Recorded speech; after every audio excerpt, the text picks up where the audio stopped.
Assalamualaikum warahmatullahi wabarakatuh. Di sini kami dari kelompok 6 dengan materi siklus interupsi komputer, di mana kami beranggotakan 4 anggota, terutama saya, Rezan Ahmad Pawaji dengan NIM 102240027 dan rekan-rekan saya.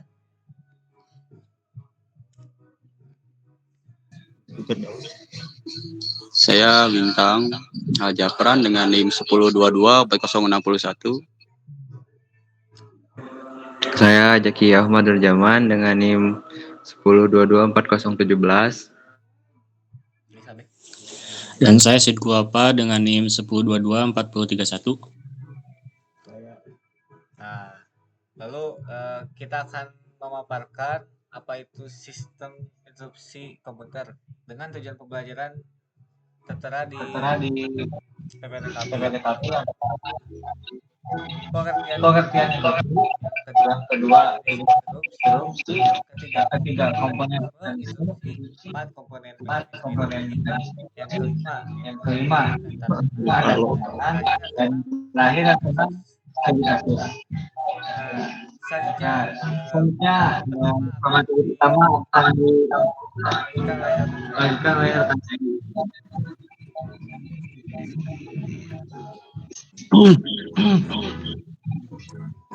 Baik, assalamualaikum teman-teman semuanya.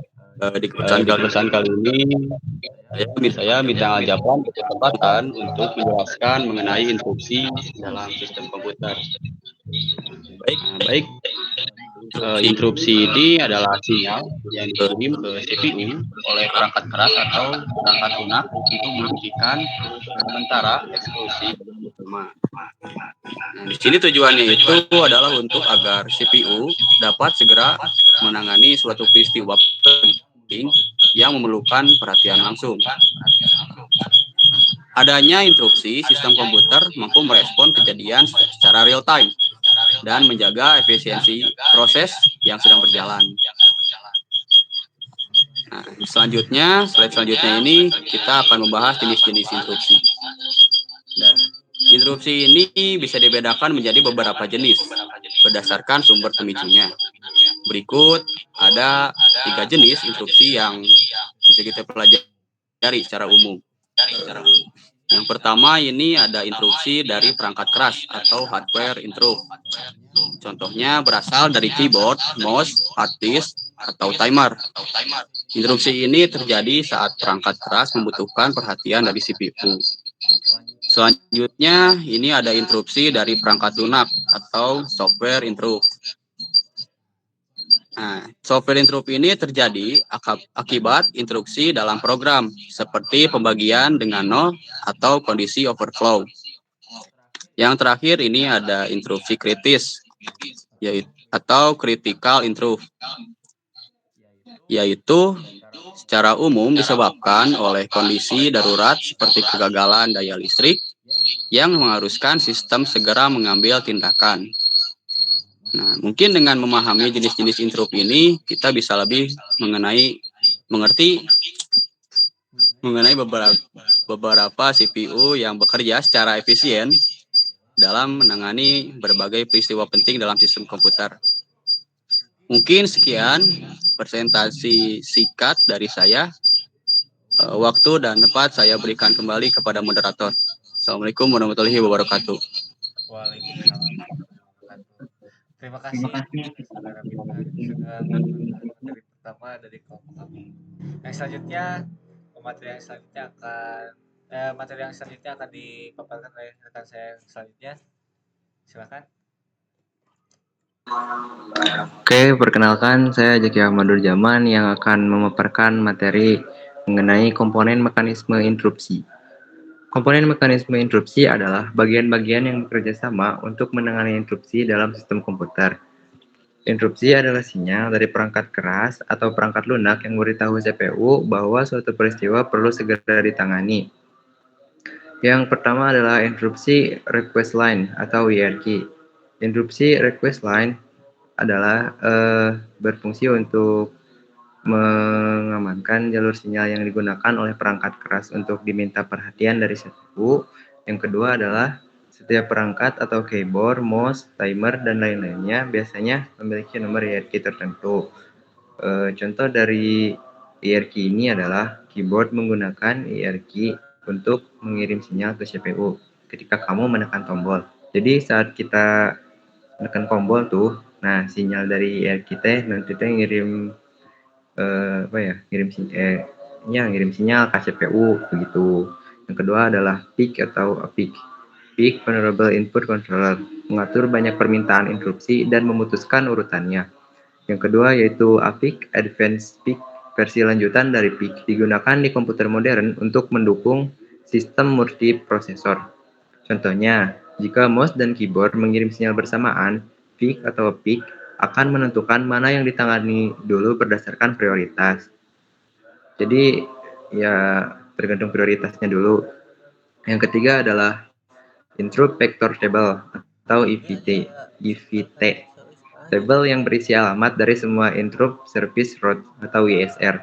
Saat terjadi interupsi, CPU mencari di IVT untuk tahu cara menjalankan ISR yang mana. Contohnya seperti jika terjadi interupsi nomor 5, CPU melihat alamat ISR nomor 5 di IVT dan langsung lompat ke sana. Yang nomor 4 adalah Interrupt Service Routine atau ISR. Fungsi atau kode khusus yang dijalankan saat terjadi interupsi. Bertugas untuk menangani peristiwa tersebut, membaca data atau merespon input. Contohnya seperti ISR untuk mouse akan membaca koordinat gerakan dan mengubah posisi kursor di layar. Simpulannya, komponen-komponen dari mekanisme interupsi ini bekerja seperti tim. hierarki memberi sinyal, PIC atau APIC mengatur siapa yang didahulukan, IVT menyediakan alamat untuk menanggapi sinyal itu, ISR atau USN menangani sinyal tersebut. Next, Jan. Baik, salah. Baik, yang selanjutnya materi yang selanjutnya akan dipaparkan oleh rekan saya yang terakhir. Bapak, waktu dan tempat dipersilahkan.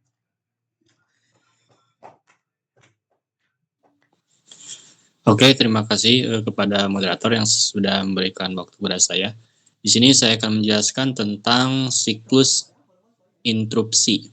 Nah, di sini siklus interupsi menggambarkan 5 tahapan utama yang terjadi di setiap kali sistem menerima sinyal interupsi. Nah, di sini saya akan menjelaskan masing-masing tahapannya. Yang pertama ada deteksi sinyal interupsi. Tahap awal dimulai ketika ada perangkat atau proses yang mengirim sinyal ke CPU. Nah, bisa karena pengguna menekan tombol, mencolok USB, atau data masuk dari jaringan. Sistem mendeteksi bahwa ada peristiwa penting yang memerlukan perhatian. Nah, itu yang pertama. Yang kedua, penyimpanan konteks saving. Karena CPU sedang menjalankan proses lain, sistem harus menyimpan terlebih dahulu kondisi atau konteks program yang sedang berjalan, termasuk isi register, kontur program, dan variabel lain. Ini penting agar nanti bisa dilanjutkan dari titik akhir. Yang ketiga ada identifikasi interupsi. Setelah menyimpan konteks, CPU mengidentifikasi asal interupsi. Apakah berasal dari perangkat input, perangkat penyimpanan, jaringan, atau yang lainnya. Yang keempat ada eksekusi ISR. Interrupts Service